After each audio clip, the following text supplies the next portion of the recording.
जय हिंद दोस्तों यूएई में अभी धीरेन्द्र शास्त्री को शांति पुरस्कार दिया गया है। तो पाकिस्तान की मीडिया और पाकिस्तान के लोग कह रहे हैं कि भारत के लोगों की हर देश को ज़रूरत है, लेकिन हमारे देश की और हमारे लोगों की कहीं ज़रूरत नहीं। कह रहे हैं कि वो कहीं आतंकवाद नहीं करते, लेकिन हमारे लोग आतंकवाद फैलाते हैं। तो चलिए वीडियो देखते हैं।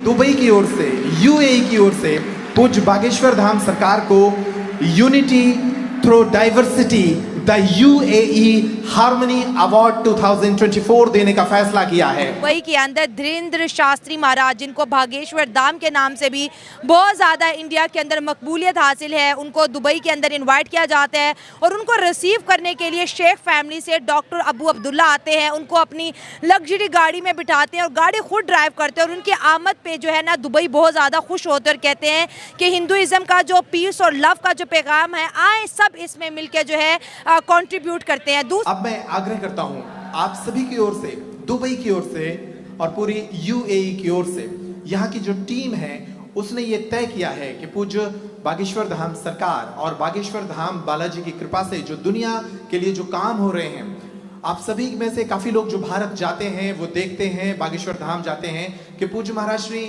हर साल शिवरात्रि के दिन गरीब बेटियों की शादी का बहुत बड़ा इवेंट करते हैं। अभी लास्ट शिवरात्रि को 155 बेटियों की शादियां वहां पर आयोजित हो गई थी और पूरी दुनिया के लोग उसमें आए थे और उन बेटियों की शादी में पूज्य महाराज श्री एक पिता बनकर उनका कन्यादान कर रहे थे। इसी तरह वहां पर लगातार पुअर पीपल्स के लिए, गरीबों के लिए निरंतर भंडारा चलता है। कैंसर हॉस्पिटल का निर्माण पूज्य महाराज श्री बागेश्वर धाम पर कर रहे हैं। जानब खबर ये आ रही है, अफवाह ये आ रही है कि दुबई जो है 42 एज के जो मैन है पाकिस्तानी, उनको बैन करने वाला 18 से 42 साल के, क्योंकि वजह ये है कि पाकिस्तान के मौशी हालात बहुत ज़्यादा ख़राब हो चुके हैं और आवाम जो है पाकिस्तान छोड़कर अपने करीबी हमसाया ममालिक की तरफ शिफ्ट हो रही है। बात ये करेंगे कि दुबई का जो बिहेवियर है पाकिस्तान और इसके साथ साथ उनकी जो कहते हैं ना ख़ास किस्म की अट्रैक्शन है इंडिया के लिए। जो हमारे स्टूडेंट्स हैं मुसलमानों के ऊपर ज्यादा ना बहुत ज्यादा सख्ती हो रही है दुनिया के अंदर। अभी रिसेंटली एक लड़की है जिसने हमास के हक में बयान दिया था यूके के अंदर, उसका वीजा ही कैंसिल कर दिया उन्होंने। एशियन पावर की बात हो रही है। India is emerging, playing role as an Asian power.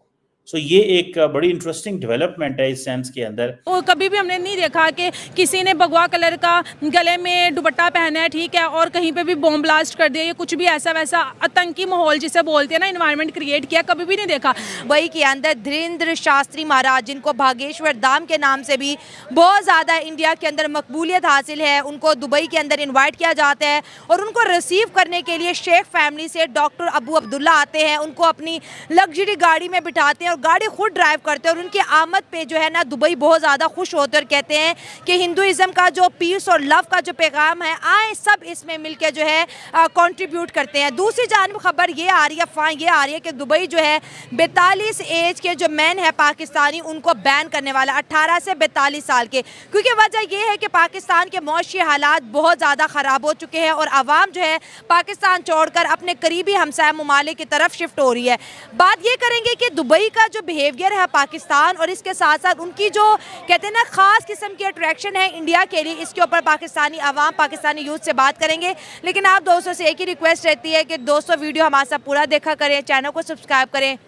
दोस्तों आज हमारे साथ जो है नाइला खान मौजूद है और आज का वीडियो बहुत ज़्यादा इंपॉर्टेंट है क्योंकि आज का रिएक्शन जो है नाइला के रिक्वेस्ट पे रिकॉर्ड किया जा रहा है। बिल्कुल, मैंने शायरा को बोला था कि यार आज के टॉपिक में मैं ज़रूर बात करना चाहूँगी और मैं स्टार्ट करूँगी धीरेन्द्र शास्त्री महाराज जी से। जिस तरह से दुबई में उनका ग्रैंड वेलकम किया गया, उनको उनको मालाएँ पहनाई गई हैं, ठीक है, और वहाँ के जो शहजादे हैं वो खुद आए उनको रिसीव करने। ऐसे जस्ट PM के लिए होता है और वो भी इंडिया के PM के लिए हमने देखा था और इमरान खान को देखा था।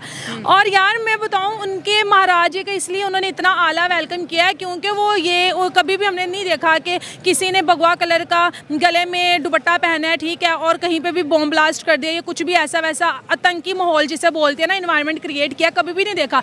वो मौलाना की क्यों नहीं उस तरह से रिस्पेक्ट करते, मैंने तो कभी भी नहीं देखा। वो जिसकी दाढ़ी देखते हैं, जिसकी शलवार कमीज देखते हैं, उसकी सबसे पहले चेकिंग की जाती है कि यार इस बंदे को तो चेक करो, चाहे वो बिल्कुल इंसान हम जैसे सिंपल होगा, लेकिन वो दाढ़ी की वजह से उसकी ना सिर्फ दुबई के अंदर बल्कि दुनिया के हर एयरपोर्ट के अंदर उसकी खास किस्म की जो है जिसका हुलिया मौलाना की तरह होता है उसकी खास चेकिंग होती है। जिसके मुंह पे दाढ़ी होती है ना उसको तो वो छोड़ते ही नहीं है, ठीक है। और अभी भी एक बहुत ज़्यादा वायरल हुआ था, पता नहीं किस कंट्री में, कि जितने भी मुस्लिम लोग हैं वो अपनी दाढ़ियों को हटाएंगे, टोपी नहीं पहनेंगे, पैंट शर्ट पहनेंगे। तो इतना कुछ किया जाता है। दुख होता है यार कि सभी एक तरह नहीं होते, लेकिन इन्होंने अपना इमेज खुद इस तरह। और अभी एक और खबर बहुत ज़्यादा वायरल हुई है कि यार जो इंडियंस लोग हैं उनकी दुनिया इस वजह से भी रिस्पेक्ट करती है, उनको अपनी कंट्री में आने की परमिशन देती है, लोग उनको वीज़े फ्री कर देते हैं कि भाई इंडियंस लोग बिना वीज़े के आए। उन्हें पता है कि जो इंडियंस लोग आएंगे वो हमारी कंट्री के लिए कंट्रीब्यूट करेंगे, वो हमारे जो डॉलर्स हैं उसको मजीद आगे करें, वो हमें बिजनेस देंगे, वो हमें अच्छे अच्छे आइडियाज़ देंगे, जिस वजह से लोग चाहते हैं कि वो हमारी कंट्री में आए। और अभी एक खबर भी तो आई है कि अमेरिका के अंदर जो है सेकंड नंबर पे जिन सीईओ की सबसे ज़्यादा हाई सैलरी है वो इंडियन है। देखो वो कितनी प्राउड की बात है। और अभी एक और भी हम देख रहे थे कि चांद स्पेस में जाके उन्होंने अपना तिरंगे को लहरा दिया है, तो ये इंडियंस ही कर सकते हैं। जो हमारे पाकिस्तान में करंटली इश्यूज है ना, इकोनॉमिकल क्राइसिस है, दूसरी जो है ना पॉलिटिकल इंस्टेबिलिटी है। तो ये दो मेन रीज़न है जिसकी वजह से मतलब पाकिस्तान की इकोनॉमिकली सिस्टम वगैरह जो है ना बहुत वीक है, जिसकी वजह से वो मतलब दुबई वाले जो है ना पाकिस्तान की वीज़ा वगैरह जो उसको रिजेक्ट करता है। इसके अलावा अगर पाकिस्तानियों के वहाँ पर जो कारनामे हैं उनको देखा जाए तो वो भी तो कुछ अच्छे नहीं होते ना। हाँ ये बात तो है, पाकिस्तान के लोग तो मशहूर है ना हर जगह में फ्रॉड वगैरह करना, स्कैम करना वगैरह वगैरह। तो इसकी वजह से भी ये भी एक मतलब एक इम्पॉर्टेंट रीज़न है जिसकी वजह से वो वीज़ा पाकिस्तानी लोगों को नहीं देते।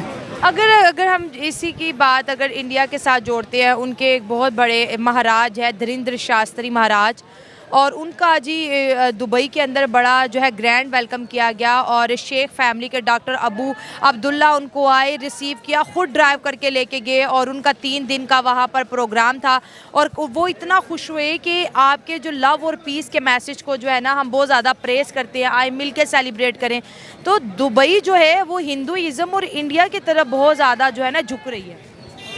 तो अगर हम बात करें इंडिया की, तो इंडिया की इस कंपेयर टू पाकिस्तान, इंडिया जो है ना अभी इकनॉमिकली एंड पॉलिटिकली बहुत स्ट्रॉन्ग है। पॉलिटिकली तो इतनी स्ट्रॉन्ग नहीं है, लेकिन उसकी आईटी सिस्टम अगर हम देखें, पॉलिटिकली भी स्ट्रॉन्ग है। जो भी वज़ीर आज़म आते हैं अपना ड्यूरेशन पूरा करके जाते हैं, लेकिन आजकल वहाँ पे भी बहुत से मतलब पॉलिटिकली इश्यूज वगैरह चल रहे हैं। इशू चल रहे हैं। हाँ इशू चल रहे हैं। लेकिन अगर हम दूसरी तरफ उसकी बिजनेस के रिलेटेड वगैरह उसको चेक करें तो वो बहुत स्ट्रॉन्ग है, उसकी आईटी सिस्टम वगैरह बहुत स्ट्रॉन्ग है, वहाँ पे बिजनेसेस वगैरह बहुत स्ट्रॉन्ग है।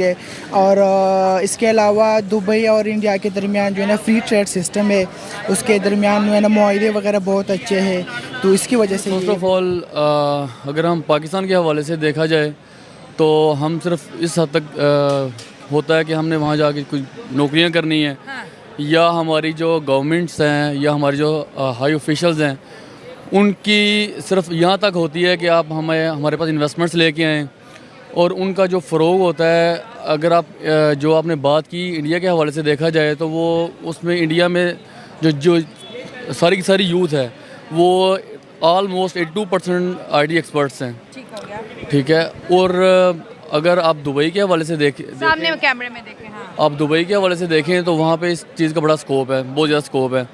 तो उनका हमारे ओपोनेंट कंट्रीज़ को वेलकम करना ये कोई हमारे लिए खुशाइन नहीं है, पर हम इस चीज़ को बलाए ताक रखते हुए हमारा फोकस सिर्फ और सिर्फ इस चीज़ पे है कि हमें कोई एड मिल जाए, हमें कोई इन्वेस्टमेंट्स मिल जाए, पर ये भी हमारी सिर्फ न्यूज़ की हद तक होती हैं। अब अगर हाल ही में देखा जाए हमारे जो कुछ सिटीज़ हैं हमारे मुल्क के, बलूचिस्तान को ऑल ओवर जितने भी बलूचिस्तान की सिटीज़ हैं उनको बैन किया गया है वहाँ से। दुबई के अंदर उनके वीज़ा नहीं लग रहे। लाहौर में भी बहुत सी शेखुपुरा को भी बैन किया। लाहौर को बेसिकली अभी इस लिस्ट में नहीं डाला गया। कसूर, शेखुपुरा, चकवाल, सरगोदा, खुशाब, मियाँ वाली, इन तमाम सिटीज़ को इसमें डाला गया है। और अभी हाल में कुछ और चंद सिटीज़ हैं जिनको ऐड किया जा रहा है, और ये भी रूमर्स निकल रहे हैं कि जो 42 ईयर्स से बिलो हैं उनका वीज़ा बैन किए जा रहे हैं। और इधर ये कहा जा रहा है कि विजिट वीज़ा दे रहे हैं, पर visit visa not more than 10 days. मेरे अपने कुछ जानने वाले हैं जो IT के हवाले से ही हैं, तो वो उधर गए हुए थे, वो बेसिकली विजिट वीज़ा पे गए थे। अच्छा। और उनका बेसिक एजेंडा यही था। जो पाकिस्तान के जो हालात हैं वो आपके सामने ही हैं। उनका ये था कि हम कहीं ना कहीं वहाँ जाके एडजस्ट हो जाएं, पर हार्डली आफ्टर 9 डेज़ उनको डिपोर्ट कर दिया गया। तो इसमें इश्यूज़ ये हैं, वो वहाँ पे बंदे वो रख रहे हैं जो सिर्फ लेबर वेजेस पे जाते हैं, ठीक है। जहाँ वहाँ बिल्डिंग्स बन रही हैं, जो वेजेस तबका वहाँ जा रहा है, उनको वहाँ रहने की इजाज़त है। मगर जो हमारे जो एक तो चीज़ ये ज़रूरी होनी चाहिए कि हमारे मुल्क में जो हमारा ब्रेन है वो हमारे मुल्क में रहना चाहिए, पर हमारे मुल्क में, अपने मुल्क में कोई स्कोप नहीं है। तो बाहर भी तो नहीं ना स्कोप, ना हमें अमेरिका रखता है ना हमें सऊदी रखता है, और दुबई तो सिर्फ इंडियंस को ही प्रेफर कर रहा है बस। सॉरी टू से, सिर्फ दुबई नहीं, सऊदीया भी इंडियंस को प्रेफर करता है। अच्छा। और अमेरिका में वो तो फिर 2 चीज़ें आ जाती हैं कि वो हमारे माई बाप हैं।